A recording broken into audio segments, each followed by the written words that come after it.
Gibira haaraa amma mootummaan hir'isee akka hojiirra oolchuuf gaafatame ilaalchisee hojiirra akka ooluuf gaafatamuusaa qofa hin taane osoo hin taane gara raawwiitti galamuudhaaf kan jedhu isiniif dhiyeessa.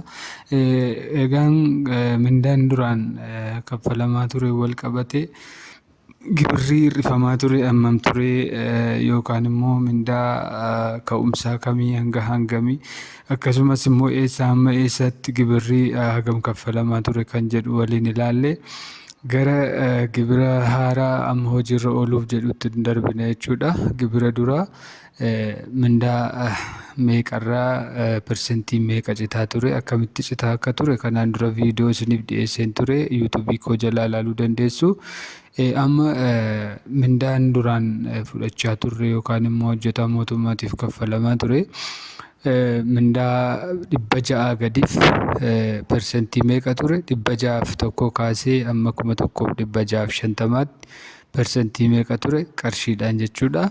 Qarshii 1651 amma 3200tti 3201 amma 5250 fi 5251 hanga 7800 akkasumas 7801 kaasee hanga 10900 jedhee reenjii kaa'ee jira. 10900 olitti isa dhumaa reenjii kaa'uudhaan persentiin meeqa akka citu kaa'ee tureera jechuudha.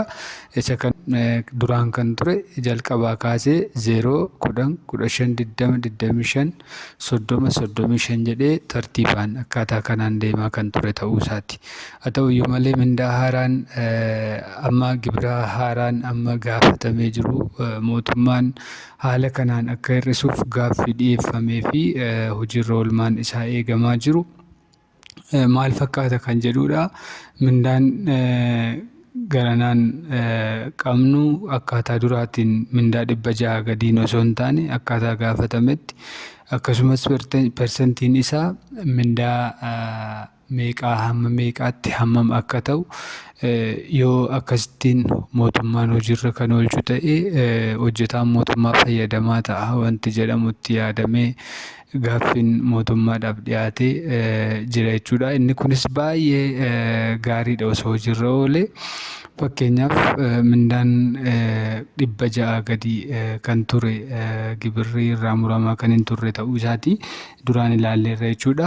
Amma mindaa hanga 8,384 jiru akkasumas 8,385 hanga 22,974 jiruu fi 22,000 hanga 44 akkasumas immoo 44 hanga 72,000 1,107 ol jechuudhaan bakka 5 kanatti qoodamaa kan ture kun mindaan isaa persentiin gaafatame ni eegama jechuudha. Haaluma kanaan 8,384 persentiin zeeroon akka citu yookaan immoo gibira malee akka kaffalamu hanga mindaa kanaatti kan nyaatan gibira akka irraa muramne mootummaadhaaf gaaffiin dhiyaateera jechuudha. 8,385 jedhee kan jiru tartiibuma jiruun persentii 10 persentii 15 persentii 20 akka citu gaafatameera jechuudha. Raawwii isaatiin walitti deebina. Raawwiin isaa yoomirraa ka'ee raawwata kan jedhu egaan adoolessa 1,2017 irraa ta'ee hojiirra kan oolu ta'a. Raawwii isaa qabadheen isiniif deebi'a viidiyoo itti aanuuni. Kanarratti hin dhaabnu viidiyoo itti aanu irratti raawwii isaa isiniif kanan dhiyeessu ta'a. Chaanalii kanaaf warri haaraa taatan odeeffannoo haaraa tattamaan akka isin bira ga'u sabiskiraayib godhaa, laayik sheer gochuu hin dagatinaa. Galatooma.